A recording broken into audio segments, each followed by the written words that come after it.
ministries with a million different inputs that don't have anything to do with decisions we're making or decisions that our team is making. And so something bad happened. So a great example would be, it was a bad giving Sunday. Okay, your church, if you know what's going on, if you're paying attention, you know how much your church needs to bring in on Sunday to pay the bills for that week. And let's say you were 20% under that. That's a bad thing. Nobody is in a good mood when that happens. We're in trouble, or I think we might be. Another category of trouble. Now we're starting to get people involved. When someone does something bad to you or to the team. So you and I just had an example of this yesterday, where we were having a meeting about something else, and we found out that a person who actually does not work here anymore, during his time, he exercised authority he did not have. He made decisions that were not his to make, and he committed us to some things that we're now going to have to figure out. We don't know where the money's going to come from. We don't know where the resources are going to come from, but it's done. It's done, and now we got to figure it out. And it's like, okay, this is, somebody made a decision that was not good. It wasn't my decision. Didn't even know about it. It wasn't your decision. You didn't even know about it. Now we got to figure it out. Now we got to figure out money. Now we got to figure out resources. Now we got to figure out time. Or a third category. So bad things happen and nobody's responsible. It's one of those things. Someone does something bad, or you do something bad. That never happens. I do the first person does something bad.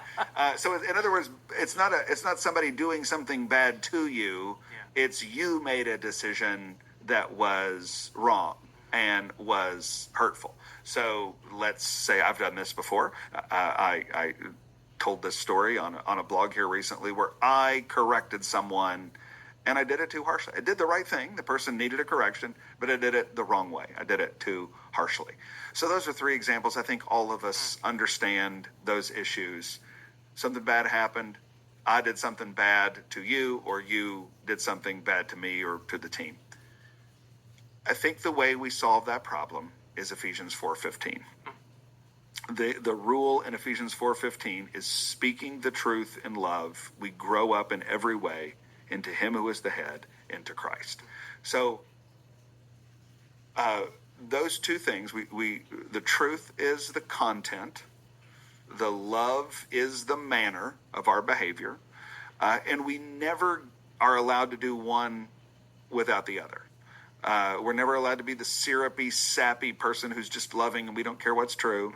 But we're also not allowed to be the truth person who doesn't care about loving people. So I think in each of those situations, whether a bad thing, whether it's something bad that has been perpetrated against you, or something bad that you do to other people, I think what we always want to do is look for what the truth is, and look for how we can love. Okay, so when that bad thing happens and it's a short giving Sunday, okay, so the truth is, guys, listen. We need more money than we got this week. And what we need to do is we're going to love each other. We can respond to this in all sorts of ways as long as we don't sin. And so maybe I need to call somebody who's been faithful. We have people in our church who say, preacher, if you're ever in trouble, I want you to call and tell me, and I want to help out financially whenever I can. Maybe you got to make one of those phone calls. Maybe you stop what you're doing and you pray. But there is a way to tell the truth and lead lovingly in that situation. When the person does the bad thing, like with this thing yesterday, okay, so there's nobody to blame. There's nobody to get upset about. But what I have to do in this meeting we were in yesterday is I had to say, guys, here's the truth. We got some eggs that were scrambled and they were put on our plate, and nobody in this room had anything to do with it. But now we're in this situation, and I just need to let you know we're probably going to have some disappointment downstream from this. And so I hate to do that. I saw a few guys in there who looked like they were getting ready to throw up on me. But that's I got to tell them the truth. I can't just say, who cares about money? Who cares about time? Who cares about resources? I have to say, hey, listen, we need to prepare for disappointment, but we also need to get some more facts. And so I assigned somebody, hey, you go get the facts and see how much it's going to cost, and we're going to get through this. And so that's, hey, here's the truth, but we can do so lovingly. And then